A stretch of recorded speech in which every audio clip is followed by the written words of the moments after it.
Hey everybody, this is Rydo and we're back to another Magic the Gathering Arena. Today is Monday, March 23rd. Everybody's in pain with the social distancing and all of that. Although, for me, I'm particularly in pain because I've gained somehow some major actual physical pain in my lower back and now hips. What feels kind of like sciatica or something like that. I don't really know. So, sitting in chairs have become just not only painful as they normally were after 3 or 4 hours, but just uncomfortable. Now they're literally dangerous. It's getting harder and harder to even stand up with confidence that I'm not just going to fall over. A lot of spasming and a lot of falling, getting forced forward and having to find some table ledge to grab onto. But I won't try and complain too much about that.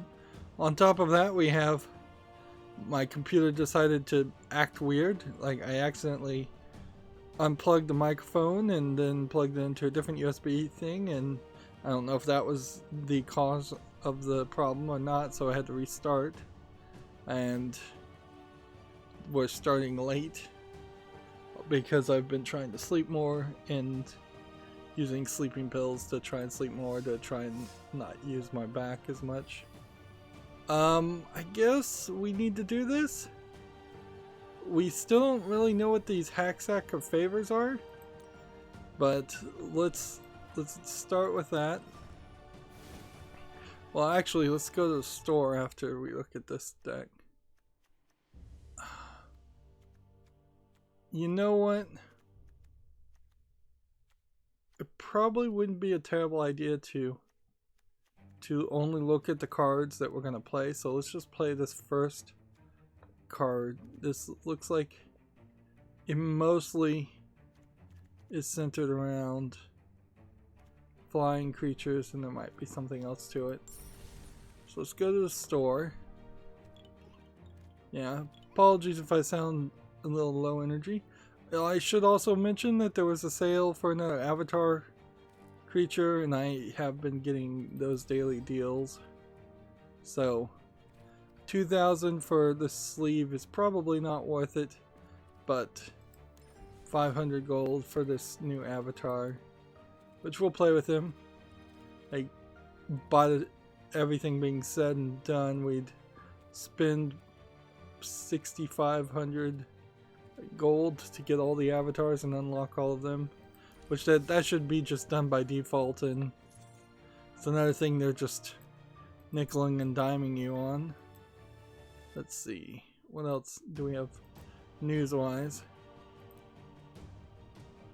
Let's see, festival. This festival would be 2,500 and it would just get you skins, so we won't be doing that one, but this one is free. So start, take our deck, wings and claw, hop in there. The audio still is broken. We haven't gotten any update, and I imagine we won't get any update for a while. The good news is that I was able to reset my computer without losing all of my tabs. That's the thing that turns out to be a nightmare every time. I installed a new extension in hopes of fixing that. So I've been incredibly bored, and for me it's not social distancing at all. Like, I literally have not changed my lifestyle at one bit. And it really is just a matter of my back keeping me in bed instead of having more times to sit upright and do pre-recorded footage. I did manage to do some pre-recorded footage, Curse of Monkey Island. I'm not really having any fun with it, and I am immediately jumping into the walkthroughs a lot more than I would like to be. ideally, I should be able to defeat Curse of Monkey Island with no hints really at all, considering how I've played Secret of Monkey Island and Escape from Monkey Island, which are the first two games. Or, I think it is. Or is Secret of Monkey Island 2 just called Secret of Monkey Island 2 LeChuck's Revenge?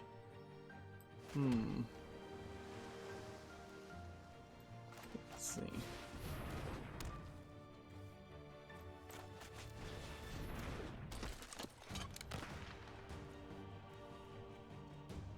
So this one has first strike, which means I could attack it first. But let's just not do that. There's just like a huge problem in Curse of Monkey Island where there's no breadcrumbing, you don't get hints at all unless you talk to people. For instance, I was able to get myself tar and feathered to make myself look like a chicken, who they had talked about this giant chicken, but there was literally no explanation until maybe 30 minutes later when I talked to the character why I specifically needed to talk to that specific character while dressed like a chicken, and there was no breadcrumbing or explanation that was going to get us further along in the story. And that kind of consistently happens over and over again, where things happen and I don't really know why they happened, or I had no idea that they would happen. I knew in general that I was supposed to get a ship. I managed to completely get a ship without realizing it. It's just weird. Real weirdly designed. And you can basically feel that since Ron Gilbert didn't do the writing, he seemed to also... Yeah, they seem to also lose any quality game development, game design that they once had also. Because, yeah, that is a mess.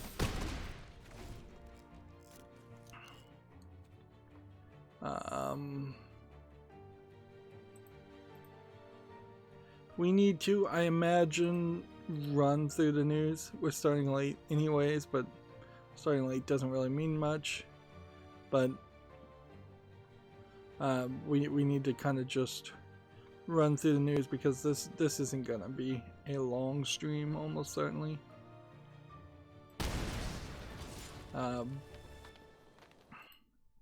So there really isn't too much more to talk about. I mean, I can moan and groan about being in major pain, and I can, I suppose, say that there is a ever-increasing chance that one day I just will stop streaming completely, or one day I'll just miss some stream, because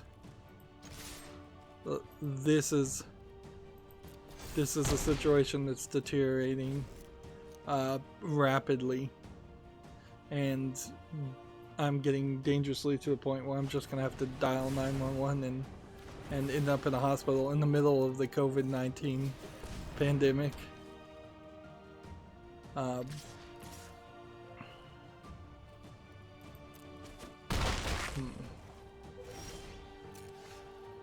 And that will inherently bankrupt me, like, no question whatsoever. Even a simple doctor's visit would probably bankrupt me. So that's a secondary concern, certainly, but it's not a good situation.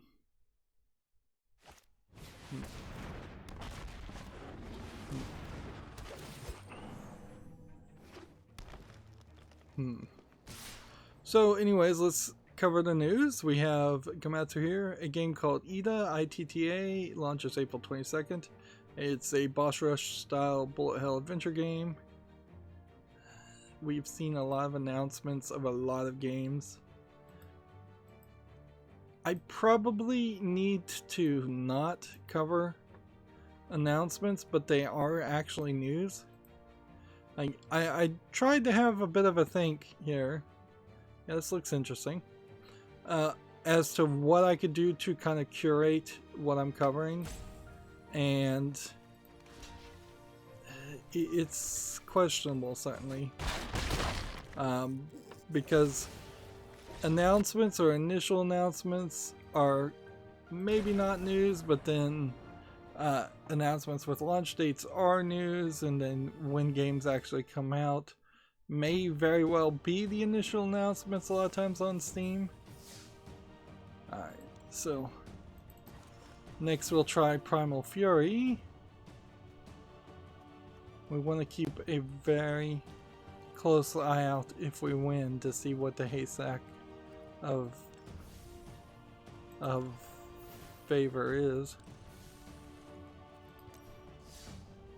This.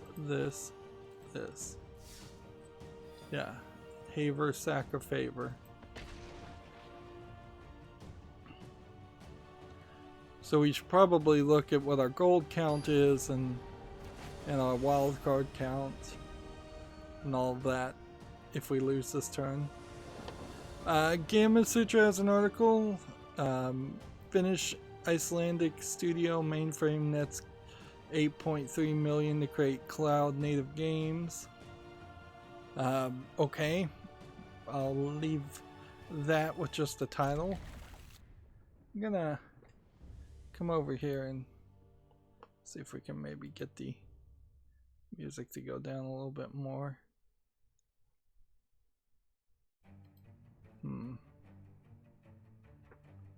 I'm probably just talking rather quiet right now, so let's see.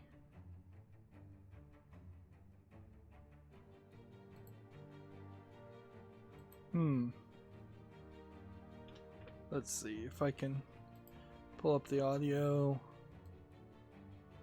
Not that one.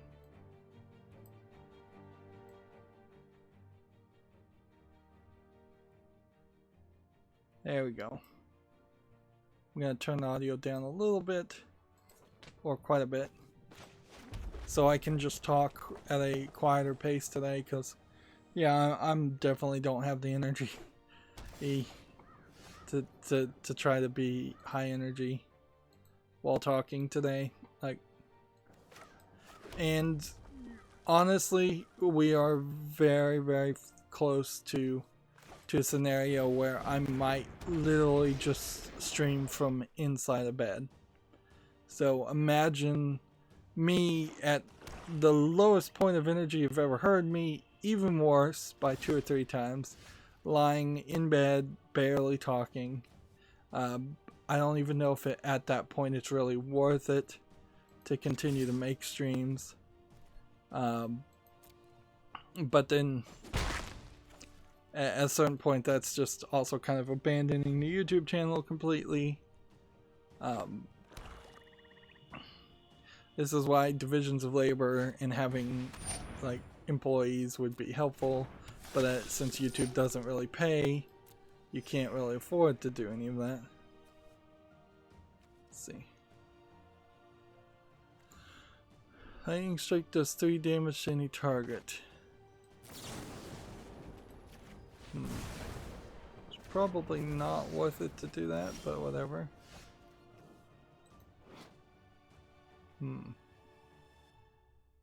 This one will do 5 damage to target creature an opponent controls.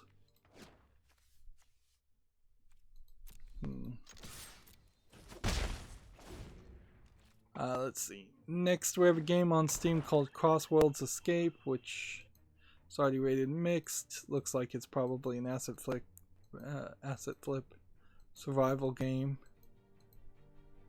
$8.49 discounted English and Russian. I'll leave it at that.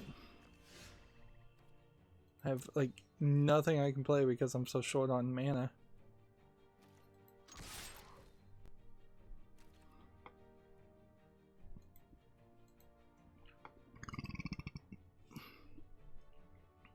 Next, we have a game called Secret House that has a bunch of Asian letters around it. Looks like a horror game, horror adventure game with dark screenshot syndrome. See, $2.39, English, Japanese, Chinese. Apparently this is the enemy. That looks pretty bad. I need to be more cruel on these kinds of games than I have been in the past. So I'm gonna pass on that. Just because there's an increasing amount of games like that, and the quality is staying about the same. It is the new low effort visual novel. And that very well may turn into a problem if we start to realize that we're going to hit a point where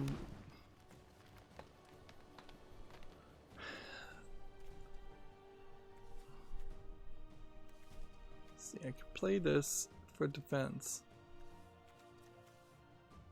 or I think I have to.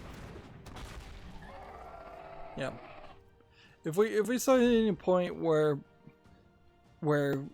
a good game is indistinguishable, or it's very hard to distinguish from a bad game, Steam game curation is just going to be increasingly difficult, and we're going to need more reviewers, more people willing to play games and review them on Steam, or people are only going to play AAA games, which even now a significant portion of players only will play AAA games from major publishers. This sucks. That sucks completely.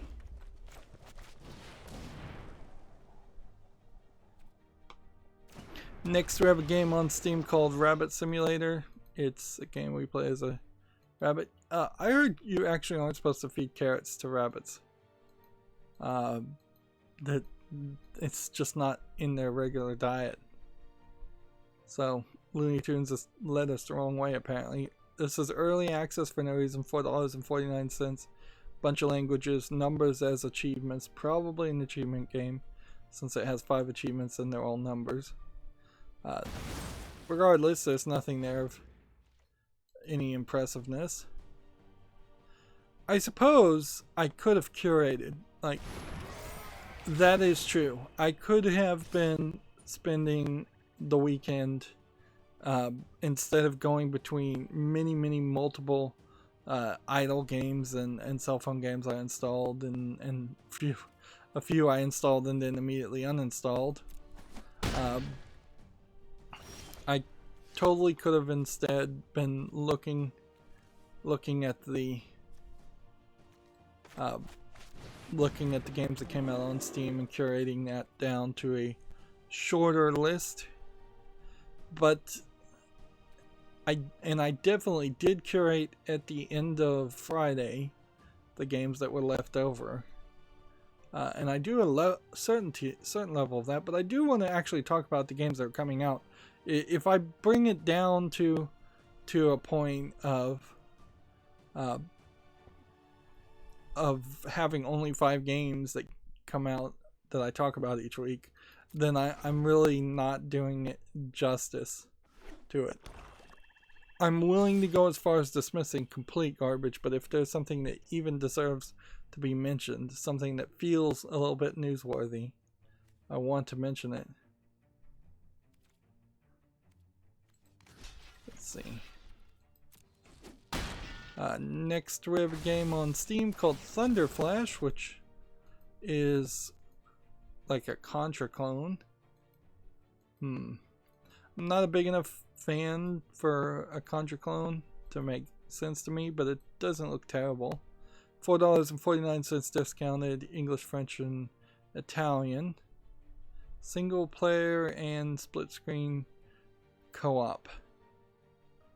So yeah, if there's something that interests you. Although I would suspect what really happens and should happen is that there's a fan base of, let's see,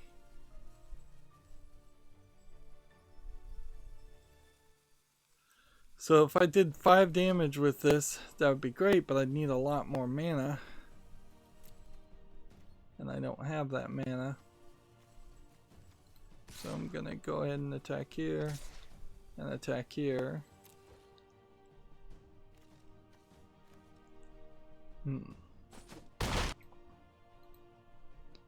Alright, we need to turn off these sound effects. Like, yeah. Let's just turn off all audio at this point. Like, there's literally nothing in the audio that works until they fix the app.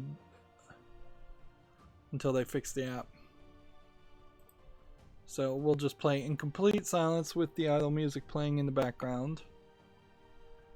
TechRaptor has an article here. Polish government is helping kids learn to make games while in quarantine.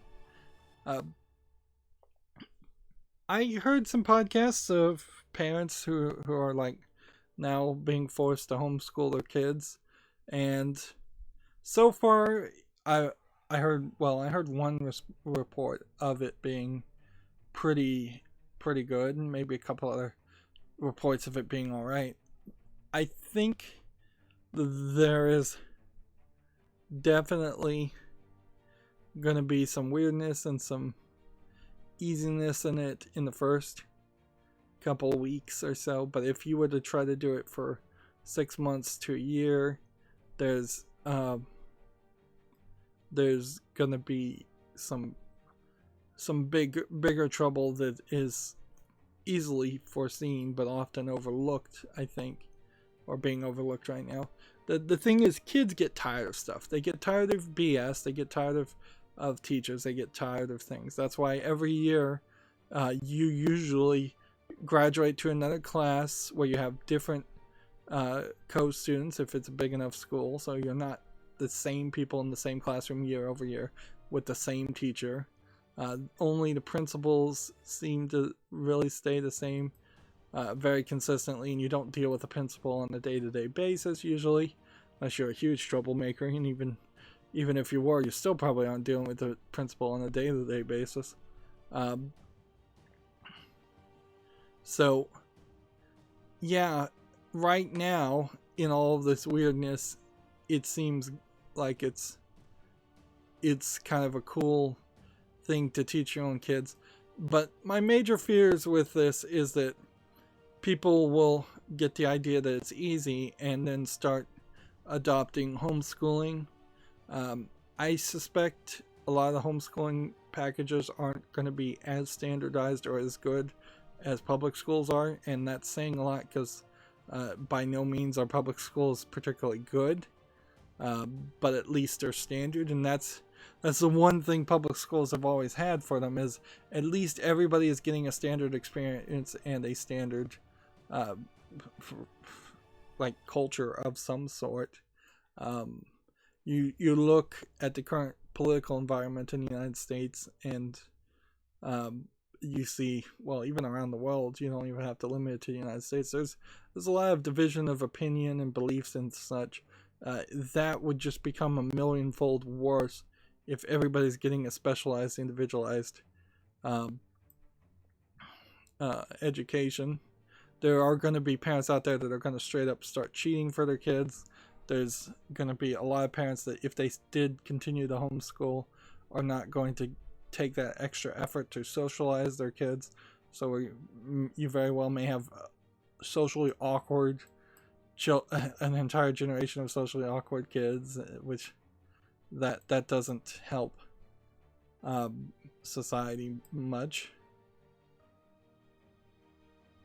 And so, yeah, my fear is people are going to start thinking this is easy and abandon the public school system, which is going to be a mistake.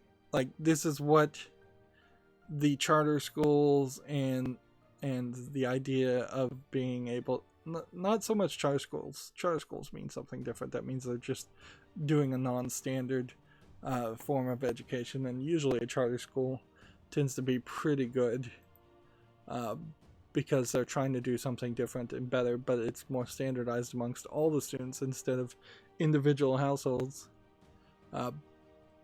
you aren't going to get a lot of people on Twitter or Facebook saying,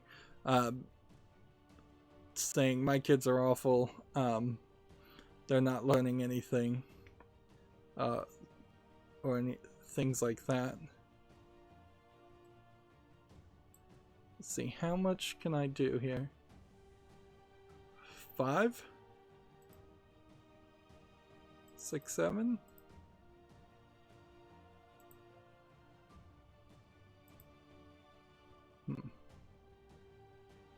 Let's see.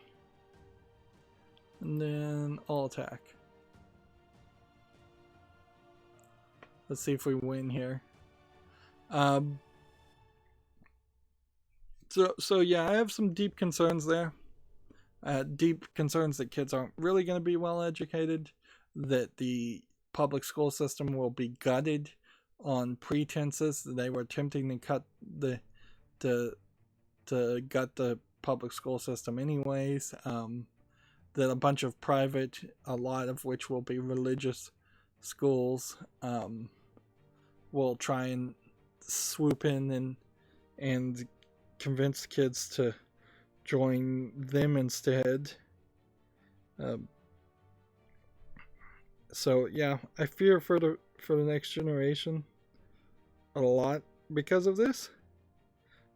The idea of having schools has been around probably for a couple thousand years, if not at least several hundred,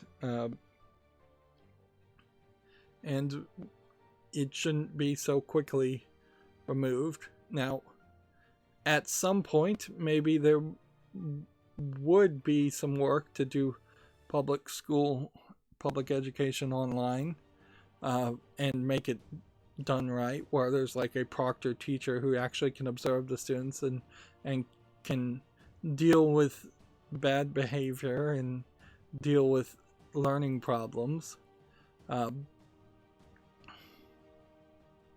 and things like that. But let's see, deal 5 damage to a guy, sure.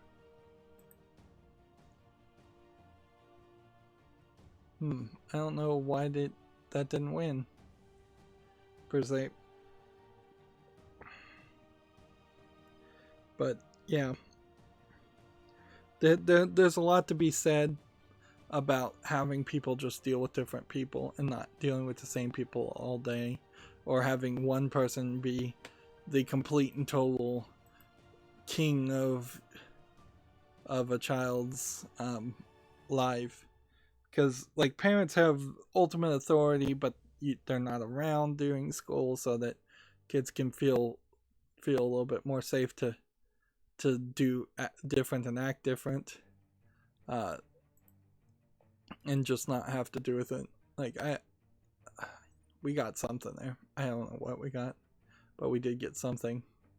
Alright, let's go ahead and play this game just for fun, and then that'll be it. Thinking back to my childhood, if my parent was my teacher, all the things that I did to piss off my teachers would have followed me home, and it would definitely not have been a good experience. This is also not a good experience. It's so ridiculous. You have to, if you double click here to inspect decks, you can't click here and submit decks. Instead, you have to click here and then click here and click here. It's the exact same menu, it's just the buttons missing. Ridiculous. On the other hand, everything a teacher did to piss me off would follow me home. So imagine as an adult, if you can't imagine how your school system, your early schooling went, if you're out of school, imagine if you're in work, how terrible it would be if your boss is having a bad day and taking it out on you, and then you go home and your boss is still there, or you're having a bad day. Like, it really doesn't account for the having a bad day scenario. It will just be a non-stop constant fight, and I'm sure parents of kids of a certain age know that those non-stop constant fights that go on for entire days, entire weeks, and potentially entire months, this there needs to be a buffer there. And so, yeah, my main concern is socialization and behavior, and just dealing with different people and different type of people. And certainly the homeschooling solution does not make sense when your parents are not good. It only makes sense if a parent thinks they're good and then they're promoting it, the homeschooling, like, because they think they're doing a good job. I think that they'll probably come back if this is a prolonged thing where they find that most parents actually failed to teach their kids the things that that they wanted to have them taught. But yeah, if there's a parent that's aggressive, abusive, just mean, a parent that is stupid, there's no better way to say it. But yeah, if your parent dropped out of school in 6th grade, they are not really qualified to be teaching. We've kind of lowered the requirements quite a bit for public education. You need like a teaching certificate and a college degree of some sort, but that's about it. That requirement should probably be higher. So yeah, I'm really concerned about that. Of course, there could be other concerns, certainly. But around COVID-19, there's certainly a lot of concerns, but this is the thing that is actually happening right now. Like, even if you do so completely social isolate, if you're a parent and you make sure that nobody in your family gets COVID-19, they still are getting this homeschooling, and this may have the more long-lasting effect. Well, being dead is a pretty long-lasting effect, but yeah, even if you manage to keep them physically healthy, they may be suffering quite a bit mentally from a lack of proper education, a lack of proper socialization. I also heard from someone that I can only describe as crazy that their first knee-jerk reaction to them being told to social isolate and not get in groups more than like 10, and thus no church gatherings. So you have to have your church service either online or teleconferences some way, or in very, very small groups. Their first response was not like, oh yeah, that makes sense. Their first response was, nuh-uh, freedom of religion, they can't tell us what to do, which is just A, completely retarded and stupid, and B, completely wrong. There is no real constitutional protection in the United States for freedom of assembly. If there was, then every single like protest march could claim to be a religion and then not get arrested for marching on the streets. We see that happens all the time, so clearly that's not the case. Every single gang could claim to be a religion and thus be less arrestable because of that. It's just not really the thing. There is a small precedent for freedom of assembly, but when you are telling everybody that they can't get in groups, you're not even really specifically targeting anybody's religion at all, so the courts would completely throw that out.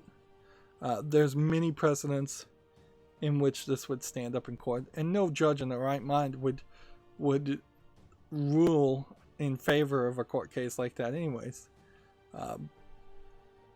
People are still completely open to to having their services and having their own beliefs. That there's nothing to do with that.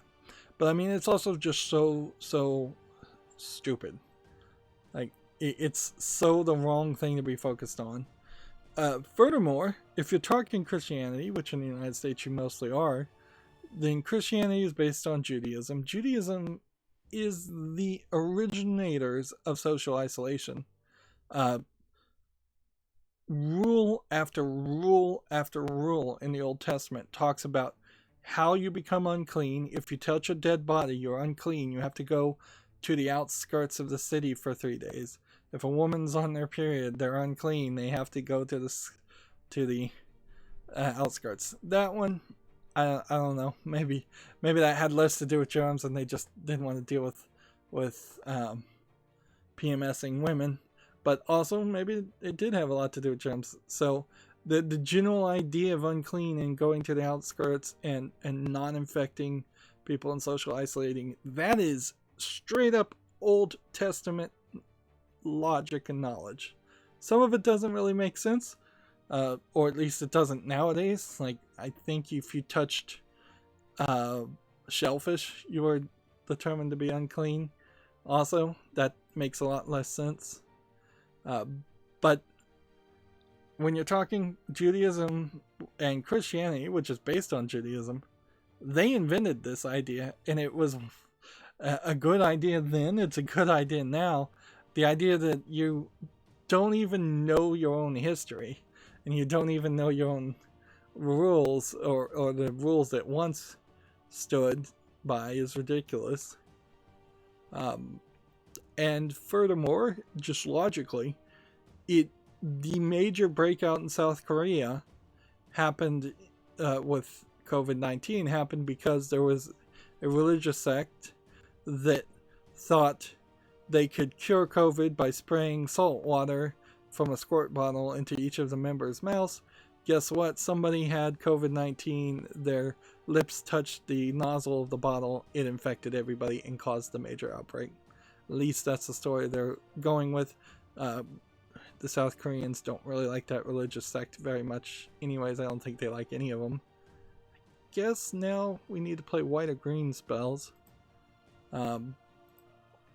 So this might be somewhat of a blame game, but I wouldn't be surprised if it isn't. So that's been a problem. Now, in all fairness, the atheist state of China and in the communist state of China also did a lot to create and cause COVID-19 to span around. The Catholics, you very rarely do you get to say something nice about Catholicism in the news, but they did the right thing and shut down all of their services. So yeah, I have to applaud that. I wouldn't have been surprised if it was a different pope in charge right now. Like, if it was the previous pope, I wouldn't have been surprised if he would have not done that. But yeah, you have to applaud that and applaud everybody that's actually trying to be a part of the solution, and not people that just want to have knee-jerk reactions.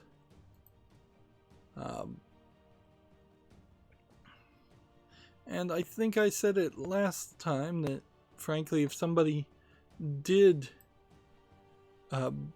try to continue to get together in groups, I would, if I was a mayor, I would send in either the National Guard or the sheriff or the police, and I'd have those people arrested.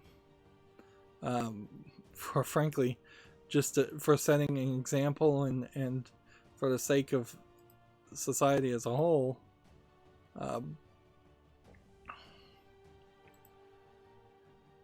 And I did see video of some country actually doing that, chasing people in hazmat suits to arrest them because they were getting together, breaking the mandate. Of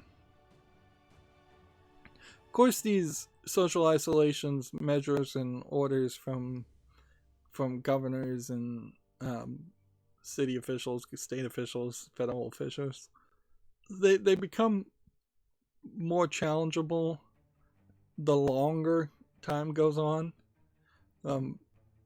In the same sense that a police really have near unlimited power to temporarily detain somebody, but they have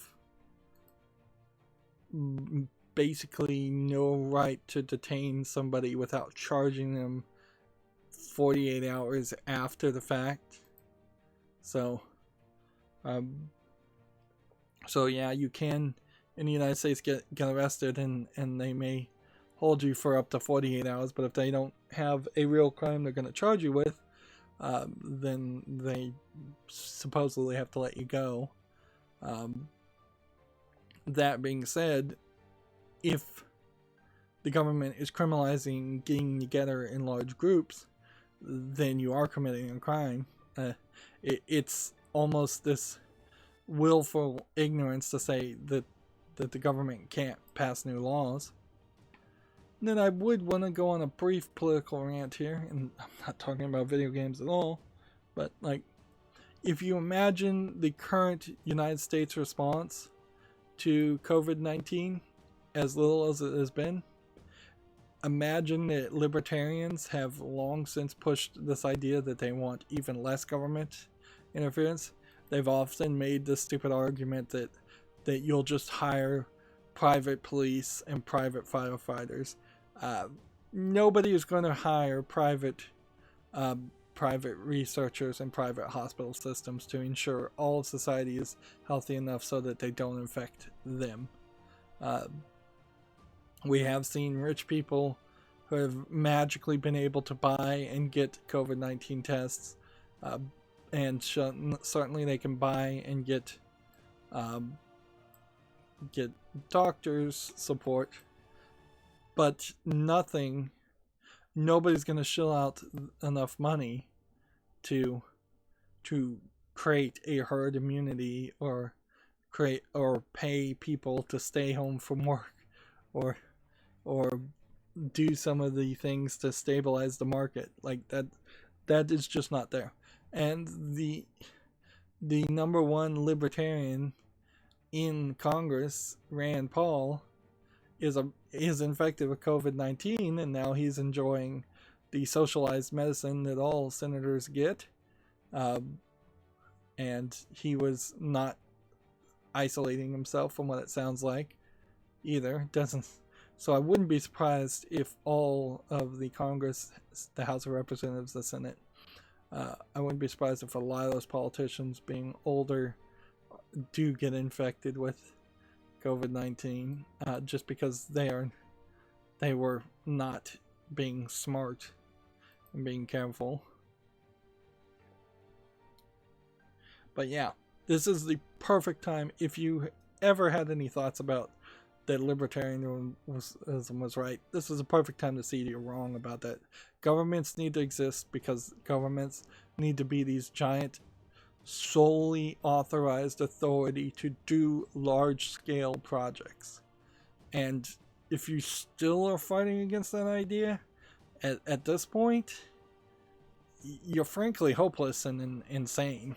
And most libertarians, I do end up having to say are frankly hopeless and insane, because they just will not see the logical flaws that are blatantly apparent there.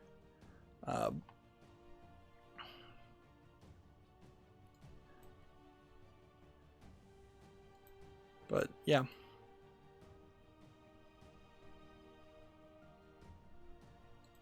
There potentially might have been some problems if the United States was a fully socialized country too. Like, full socialism probably isn't super helpful. We haven't heard any news about Cuba as far as infections or things like that. But yeah, I suppose it could be that there would have been a lazy effort if all of the hospitals were were socialized, there may be less of an effort, less of a concern to make respirators. It could have easily been some paper pusher that would have said we don't need that many respirators, and we would have ended up with less. But either system, we kind of still didn't end up with enough. It comes down to just how much do you think how lazy people will be, particularly in the medical field. I think generally speaking, people that enter the medical field are not that lazy, because it's a lot of work.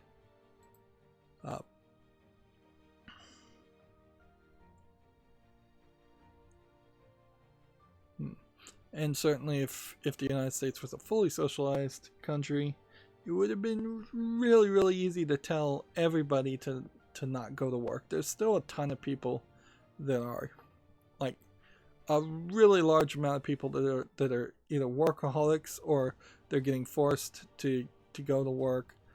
Meanwhile, there's a lot of people that are getting laid off. And I guess temporarily furloughed and laid off are slightly different phrases, so maybe they'll get rehired. You can still get unemployment insurance even if you've been temporarily furloughed, but yeah, there's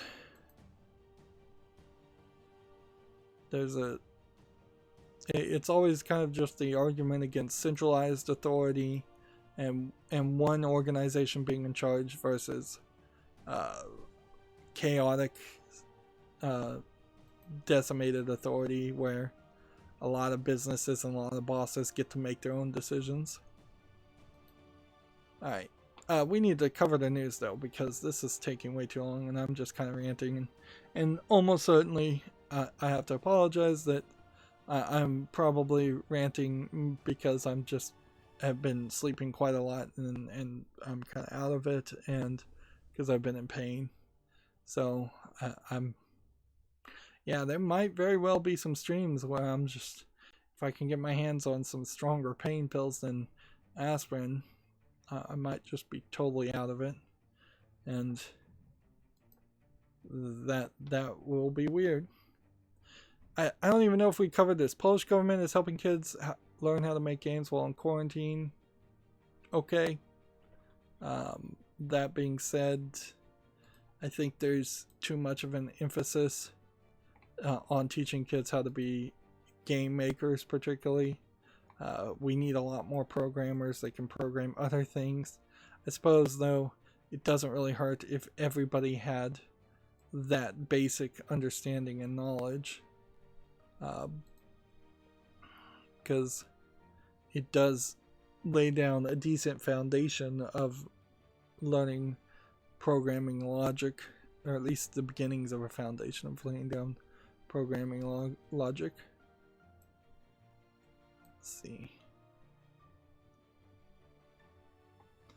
Gamatsu has an article here. Stalker 2, his first screenshots are out there. That's probably not worth mentioning. Let's see. Samurai Showdown for PC launches this spring. You know what? I think I probably am just going to stop mentioning the sources.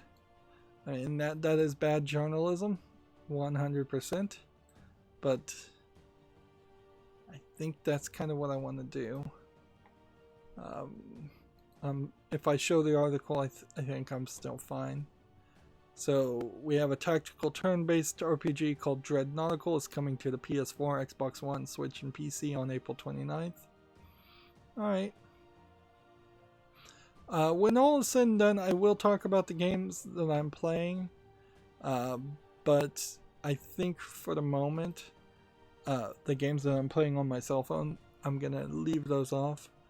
Because like I'm playing Scrabble Go, but almost certainly I'm not going to continue to play Scrabble Go as soon as this self-quarantine stuff goes around. I might play it for like 6 months, and that's about it.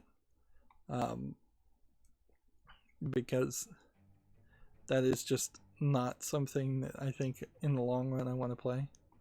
And in all fairness, Scrabble Go is a little too monetized for my liking, even with my ad blockers on. Still, alter ego is by far the worst option with advertising, because there's just an incredibly large amount of ads that completely ruin the feel of that game. But as an idle clicker game, I'm almost done too. I've probably played a different way than they wanted me to, and I've turned the character that I was supposed to be influencing into a psychopath, based on my own psychological profiles answers. So yeah, but I kind of feel like that's what was supposed to happen anyways.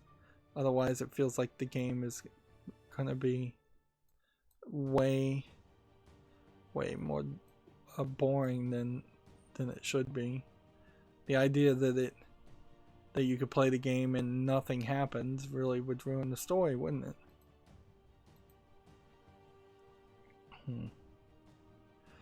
Moving on, TechCraft has an article. Mortal Kombat Complete Edition is taken off stores and the online shutdown. I don't feel like any news has been mentioned.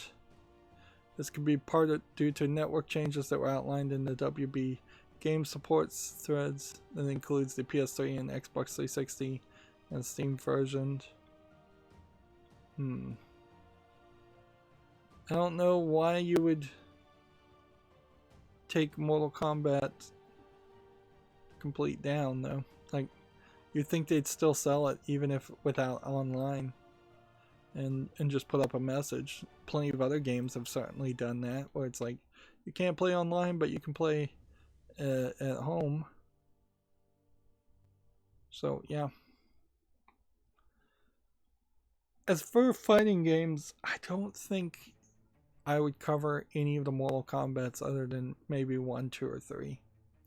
Like, if anything, I may, if I was going to cover fighting games, I'd cover like the first 2 or 3 for historical reasons, and then I'd say, well, now let's forget about talking about Mortal Kombat and instead let's talk about BlazBlue or some other software, some other game system that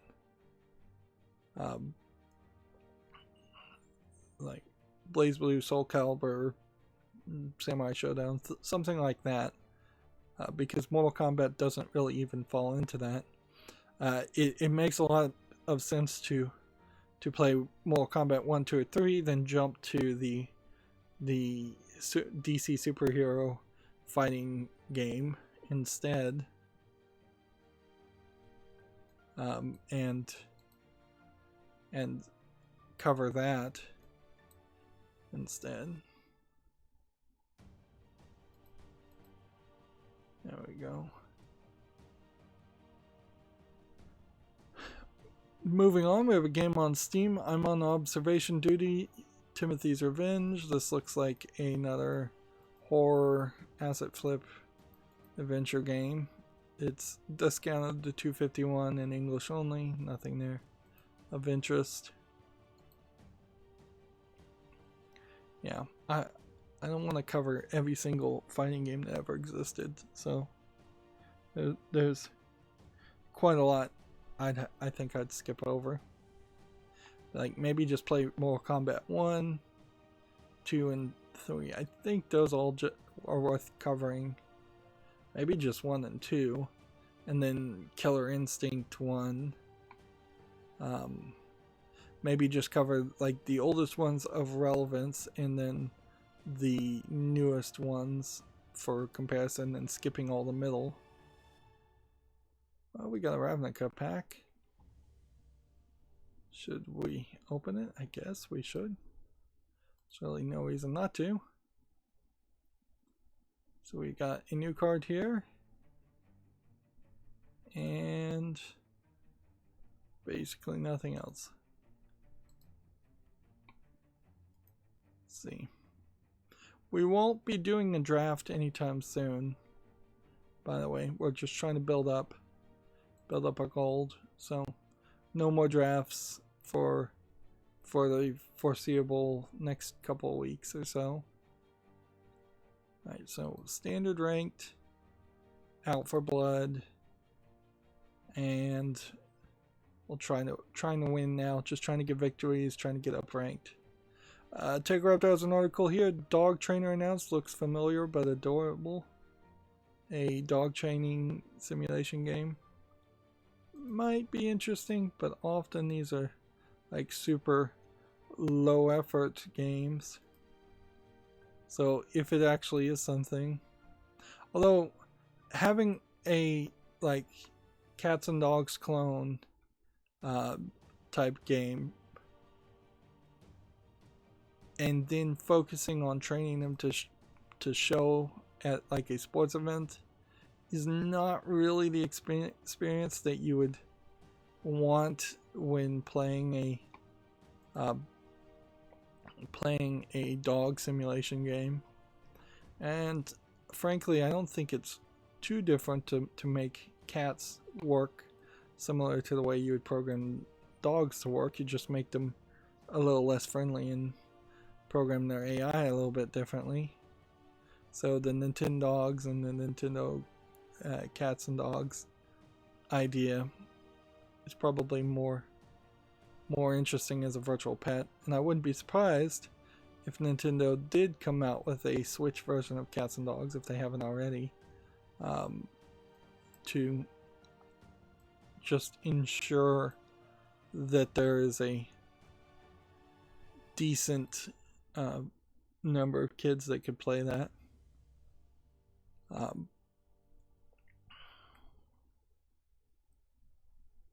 It might have been an interesting time right now while everybody is self-quarantining to adopt a pet.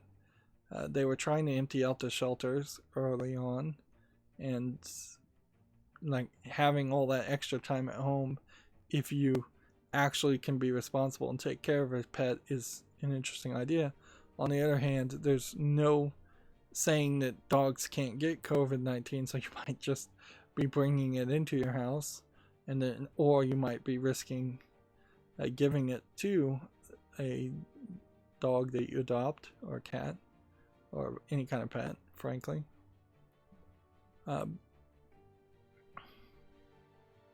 But yeah, kind of never a better time to get a pet, because if you're getting a puppy or a kitten, mostly puppies, like the whole crate training and trying to wait until they're actually smart enough and physically grown enough to stop peeing and pooing on the floor is the main frustration with most dogs.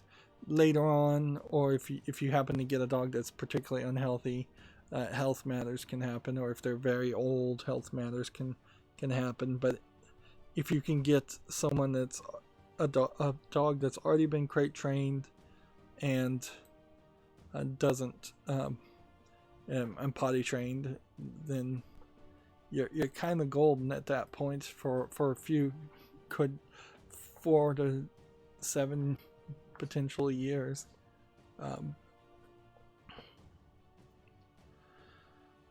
Next, we have a game on Steam called Way of the Orb, which is a VR stand in one place and bounce back hideously animated orbs. It's discounted to $4.50. It's English only. It requires VR. Nothing there of interest.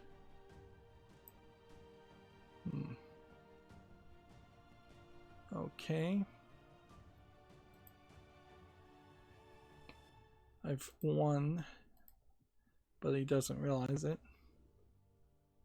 because I've got several things I can do. Gamatsu has Digimon Survive details Kaito, Shinonome, and Drakmon, which Digimon Survive is putting the kids. This is new characters, but I think it's putting a lot of the characters as particularly old too. At least one of the Digimons was doing that, where they are straight up either in their late high school years or in the early to late um, college years. And I guess it becomes questionable how far can you go following the same Digimon kids over and over again.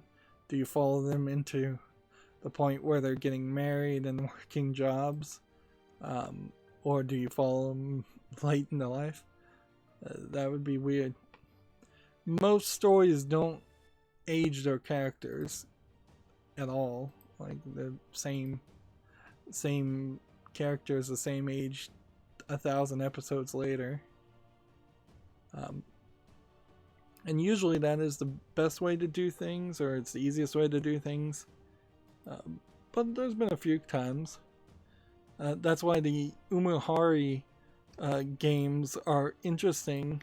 In particular, is that every time they make a new Umuhari game, the character gets older.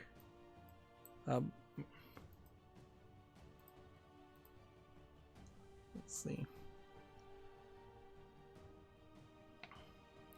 Moving on, we have Dandy Dungeon Legend of the Brave Yamada sequel, Dandy Dungeon 2 The Phantom Bride, launching April 2nd. I feel like the original version of this game came out really early, so let's see. Yeah. I don't know if this game is actually that good. Let's see. See if we can go to the Steam page.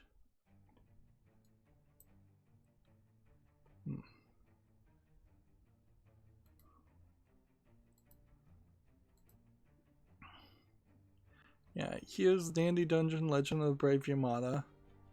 It is rated mostly positive with 11 reviews, and it came out November 28th, 2019. Interesting. He looked a lot like Mario. And yeah, I looked at it and I was uninterested. I remember looking at this. Making a sequel so quickly from the original does really just point out that they're trying to flood the Steam market.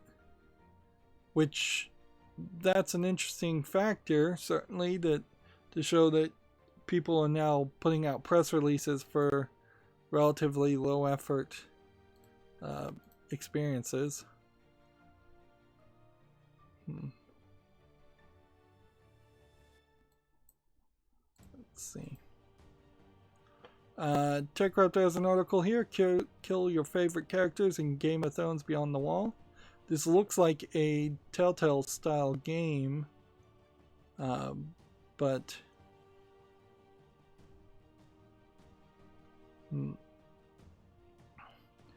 here they're mentioning the Telltale episodic series, which they called lame. I kind of liked it. A forgettable real-time strategy in a home RPG.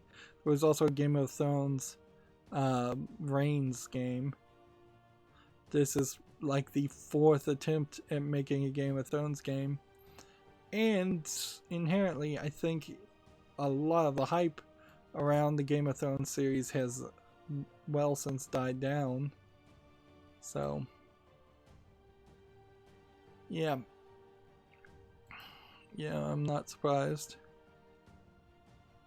Apparently it's a mobile game for iOS also, so it's not even coming to a regular console game.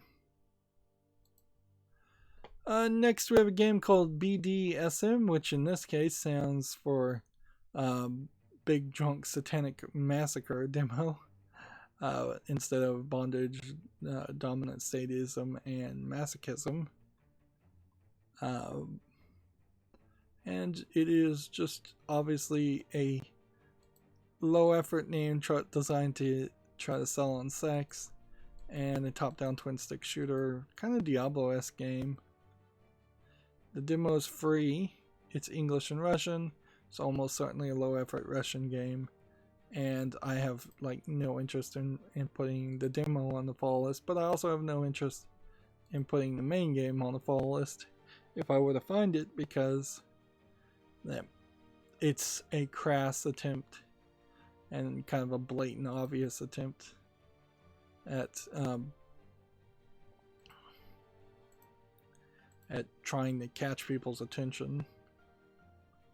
Don't get me wrong, if somebody wants to make a video game with BDSM in it, I'm more than happy to try to figure out how I could cover that on YouTube or any service, but and certainly there are plenty of Skyrim mods that will do exactly that, but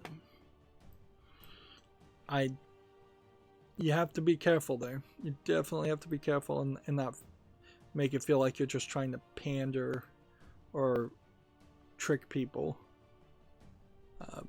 There are several games that have tried to sell on sex and failed miserably because they're just very low quality.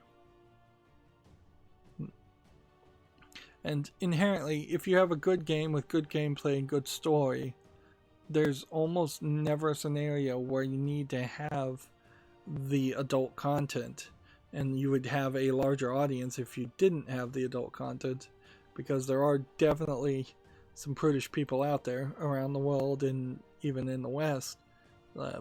There's definitely a lot of prudish people out there, and there's definitely a lot of people that are not of the right age to be engaging in that stuff. And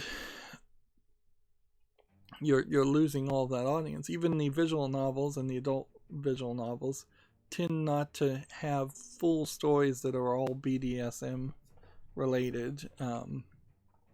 Maybe they'll throw in one character where that's their fetish, but then they'll try to attract other fetishes too, like the girl next door, blondes, redheads, things like that. I don't know if I can win here.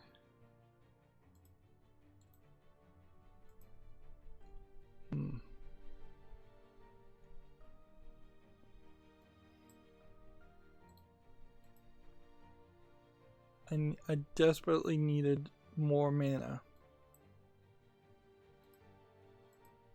Alright, so I'm gonna have to attack here, attack here, attack here, attack here, and attack here, and attack here. And I can't attack with those two.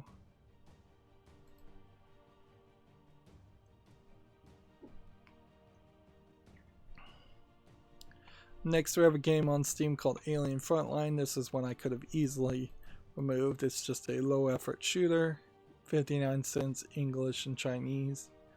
I won't put any more effort into that.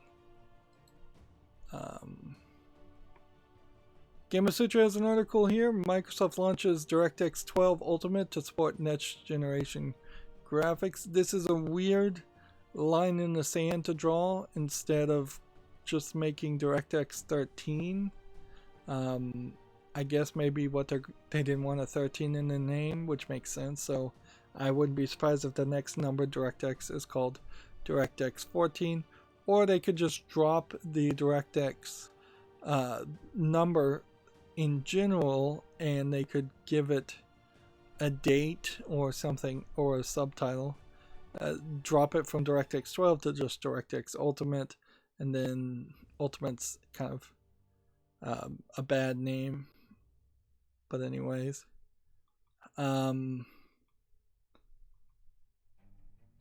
questionable what DirectX 12 really does. It adds DXR 1.1 for GPU work. I don't even know what that is. Yeah. Probably includes some software, real-time strategy. No, ray tracing in it, if I was to guess. In a lot of ways, DirectX 12 is fine, and there isn't too much more you can put into it to make it better. Not really.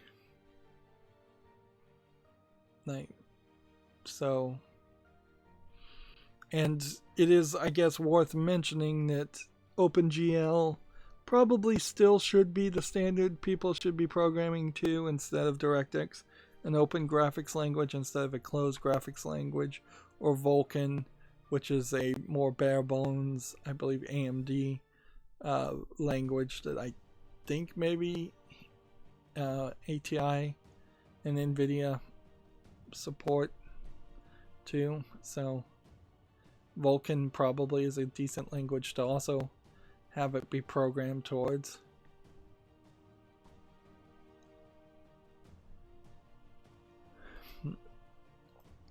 So yeah, there's better things than programming your to DirectX, even though almost certainly DirectX 12 Ultimate might be easier to program to or better give you better results. Moving on, we have a game on Steam here called Colossal Saga, which looks like a strategy RPG game, or an RPG game in general. I'm a little iffy here, and I think I just don't have enough mental power to even make a decision here, so I'm going to put this on the follow list. It's coming soon. It looks kind of nice, but I imagine by the time I get back into a follow list cleanup, I'll question why I bothered to even put this on the follow list. Because it kind of looks like a mobile game. And then the name's a little low effort. I guess maybe we don't need that on the follow list, come to think of it.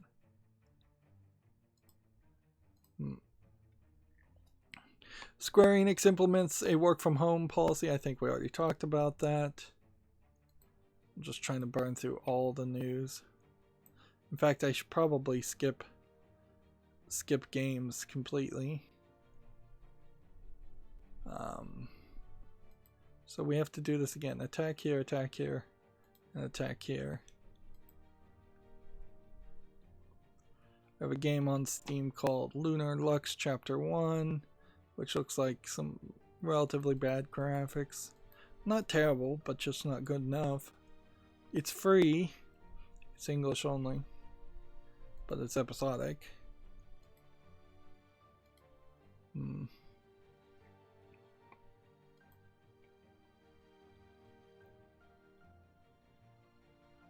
This is gonna play. We have a game on Steam called Jumping Mellow. This is a platforming, just jump doodle jump clone. $7.99 is way too expensive, so that one could be easily ignored.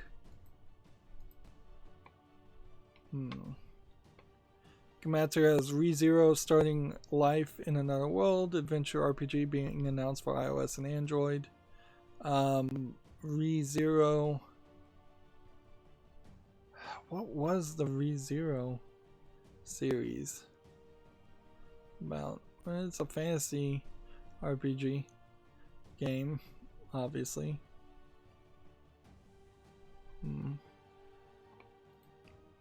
Honestly, I should pull out my Netflix a little bit more and watch it, catch up and watch a bunch of the anime that I've put on my Netflix follow list. And now would be a great time to get back into anime, or get into anime in general. I have been watching a few over the past couple of months, or just watch TV in general. I think that's probably what I'll do for the rest of today is lie in bed and watch Netflix, and maybe, just maybe, I'll really late in the evening do some more pre-recording of Curse of Monkey Island.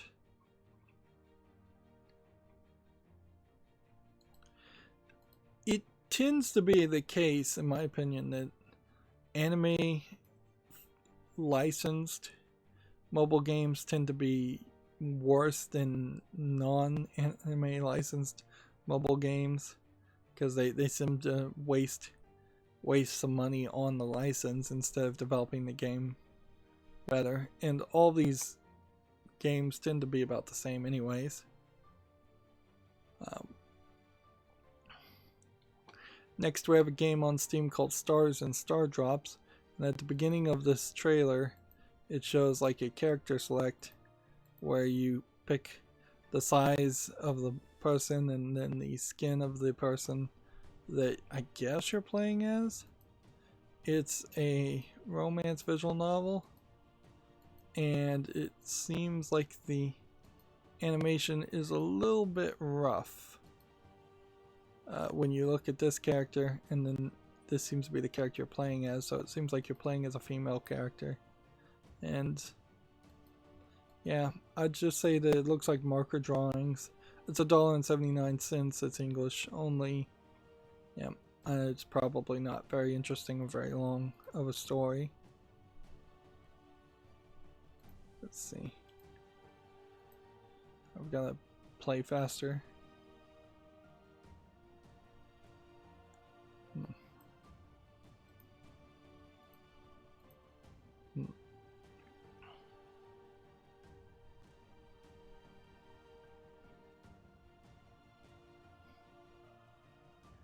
Alright.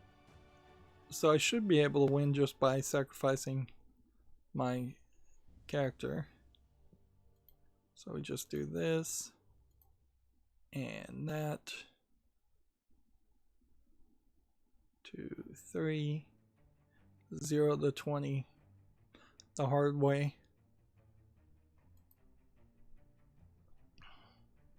So that was one victory, but that was also incredibly long amount of time to get that one victory, and it's just going to be the case because we're covering the news and trying to cover the news as fast as possible. Phantasy Star 2 Episode 6 Deluxe Package for PS4, Switch, and PC has been delayed to May 21st. In Japan, I don't know if it was ever coming to the West. And Phantasy Star Online 2 Episode 6 is weird because I would have almost guaranteed that Phantasy Star Online 2 was a game from like 10 years ago. So I don't know if they've just been adding very slowly content, or if Phantasy Star Online 2 is like a brand new game and I'm just thinking of Phantasy Star Online 1 for the Dreamcast. Komatsu has an article. Sinnoh Alice launches July 1st in the West. Apparently it's a smartphone only game. I did hear that the Destiny Child developers are working on a new game that is more, instead of a fantasy demon game, it's going to be, by the looks of it, more of a darker sci-fi cyberpunk type game. Maybe not cyberpunk, but so that would be very interesting to get in day one on that, because the Destiny Child developers, Shift Up is the name of the company, have treated their audience very well, and it is a very playable game as a free-to-play game. It certainly, like all gacha games, has plenty of opportunity to spend money, but it doesn't ruin you and make you suffer if you don't spend money, particularly if you get in day one. So I'll be hyped to announce that game when it comes out, and I still would say play Destiny Child even now. It just gets kind of better and better. Whereas I tried to play Arknights, and yeah, there's nothing of interest there. Mostly because it's not an idle game. Most of these games make you play a decent amount before you can actually automate things, and a lot of the games can't be automated completely anyways. That was the same thing with Azure Lane, is that it A, wasn't really my art style, and B, you couldn't automate the gameplay mechanic, and that's the thing that I don't want to have to do, is tapping buttons and making decisions. I want a game that could go into full auto mode if you want it to.